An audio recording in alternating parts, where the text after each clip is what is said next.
who do you think will win the MVP? So let me get your two picks.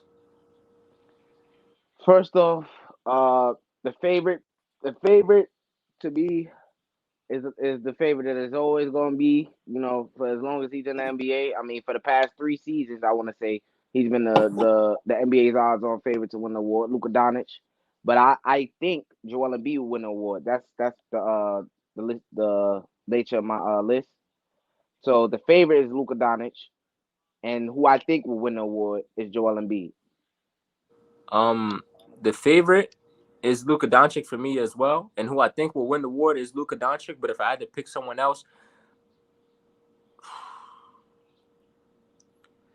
I'm gonna throw John Morant in that discussion as well because his team is very promising. Those guys can win whether he's not on the court 24/7, which I know in some cases some might think it hurts the MVP's chance, but I still feel like if Ja plays a strong 70 games and he's given what he did last year, we see in year 3 he's given 27 in what 7 with 5 rebounds. So I feel like he could come back, and if that's only his third season, he could probably come back and do more. And then, a few other guys you got to keep in the conversation. Obviously, Joel. Joel is actually a very good pick because of the simple fact that we know there's something called voter fatigue, so that's why we're not putting Giannis and Jokic in it. We know the voter fatigue. They're tired of putting those guys in it. They got 2 MVPs apiece. They won the last 4 MVPs. We know they're not going to throw them guys in it. And plus they probably want to give it to excuse me, but a African American. They probably want to give it to African American now since well, Giannis is one as well, but it's been 2 years, so the same guy won it for 2 years, so they probably want to give it to him also because of pittiness. I feel like voter pittiness is a thing as well. Maybe a lot of people think that from James Harden 2018. Um, so and you covered that in the video. You thought some people thought it was pittiness that James Harden Right. won in 2018. They thought Because LeBron should have won. because they thought James Harden deserved one of Curry's Either MVP, yeah, or even and then 2017. and Yeah. then they gifted it to him in 2018, and LeBron had a better season than him, and he was supposed to be the rightful Well, winner, but they gave it that's a to James Harden conversation because of for another another time, yeah, day. right, That's a good argument we should have for another day. But yeah, right, the voter pittiness and voter fatigue are two serious and real things in the NBA, and I think that comes into play. They're especially during this year, so they're tired of seeing that. They want some new faces. So if I had to choose, it's gonna go between Joel and Luka, just like you said. But right. I'm not counting guys like I'm definitely not counting my guy out, Steph Curry or John Morant. Even though, and I'm not a John Morant believer. I'm not.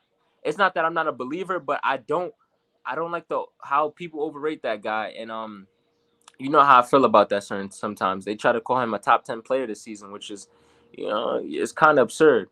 But yeah, I wouldn't say that. I wouldn't say that. I I would. think Yeah, he. If you think about it, he's definitely in top 10 consideration last year. I mean, his team was a third seed. Even though okay. they went 21-7 without him, but he had a pretty good season, and without him, like he's needed. Even Yeah, though his yeah. team went 21-7, he's needed. He's needed in certain areas of the game that they need a particular person like him. Maybe in the fourth quarter, clutch time, clutch situations, they need him for that. But his team is definitely able and capable without him. For a certain amount of time. 21-7 is a pretty good record without your best Which player. But which I want to cover a little on that, not too much to go into a different topic, but a well, hold lot on, of let me people. say this though. Hold on, let me say this Yeah, though. yeah. I really don't think he has a chance to win MVP. I think it's a lot more guys who I would put behind Joel Embiid and Luka to win the award. John Morant, I think although he's a great player, his team is promising. They were the third or second seed last season. I'm It I'm was not sure, but okay, second seed, yeah, they are promising, but I think his inability.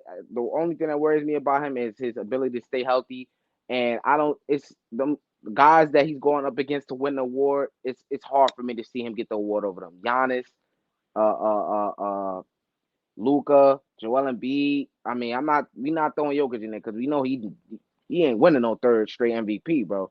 That ain't happening, bro. that's That is I, not I, happening. I won't want to count out either because that's who I think is the best player in the world. But I'm not gonna count him out. I just think like I said, the voter fatigue, man. That's a really a real thing. So Right. But what you was about to say? Oh, what was I about to say? I don't know. I just feel like we just shouldn't count Ja out, especially since he's gonna be looked at as the face of the NBA real soon. He's a young Right. guy. He's he's pure African American. Like Giannis is mixed with Greek and in things. And Joel Embiid is Nigerian, I believe, right? So I believe so. Yeah. Ja Morant is more like he grew up in the U.S. is what I'm trying to say.